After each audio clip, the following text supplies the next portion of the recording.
বেশ কিছুদিন ধরে ইন্টারনেটে ভাইরাল হয়ে উঠেছে এই ছবি, যেখানে দেখা যাচ্ছে একটি দৈত্যাকার কঙ্কালের সামনে দুজন বসে রয়েছে। উত্তর ভারতে এই কঙ্কালটি পাওয়া গেছে বলে দাবি করা হচ্ছে।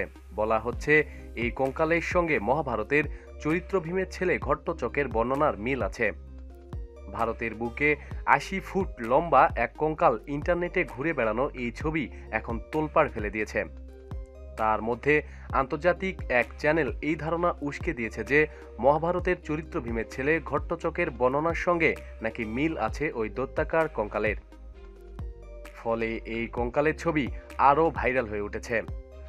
রহস্য ফাঁসের দাবি করেছে হোয়াক্স আর ফক্ট নামে একটি ওয়েবসাইট। তাদের দাবি, তাদের ফটোশপ প্রতিযোগিতায় এই দৈত্যাকার কঙ্কালের ছবিটি এসেছিল। ৩বার ভিন্ন ভিন্নভাবে ছবিগুলো এসেছে। ওয়েবসাইটটির দাবি, তাদের বিশেষজ্ঞরাও এই কঙ্কালের ছবি পরীক্ষা করে দেখেছেন। তাতে পরিষ্কার এই ছবিগুলি ফটোশপ করা। এমনকি আন্তর্জাতিক খ্যাতিসম্পন্ন একটি টেলিভিশন চ্যানেলে ছবিটিকে উত্তর ভারতে পাওয়া দৈত্যাকার কঙ্কাল বলে দাবি করেছে। তাও ওই ওয়েবসাইটটির ফটোশপ প্রতিযোগিতায় পাঠানো হয়েছিল। সবশেষে হোয়াক্স আর ফক্ট নামে ওই ওয়েবসাইটটির দাবি, দৈত্যাকার কঙ্কাল বলে যে ছবিটি ফটোশপ করা হয়েছে তার মূল উৎস ক্যালামিটা কসমিকা বা কসমিক ম্যাগনেট নামে একটি ছবি।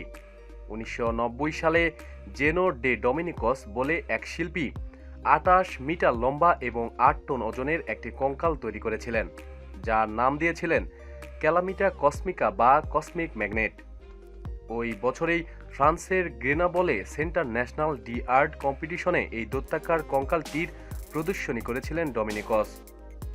এরপরে বিশ্বের বিভিন্ন প্রান্তে এই কঙ্কালটির প্রদর্শনী হয়। রোমের সেকোলো মডার্ন আর্ট মিউজিয়ামে রাখা হয়েছে এই কঙ্কালটিকে। সেই কঙ্কালের ছবি থেকে ফটোশপ করে উত্তর ভারতের দৈত্যাকার ৮০ ফুট লম্বা কঙ্কালের গল্প ফাঁদা হয়েছে বলে দাবি করেছে হোয়াক্স অর ফক্ট নামে ওই ওয়েবসাইটটি।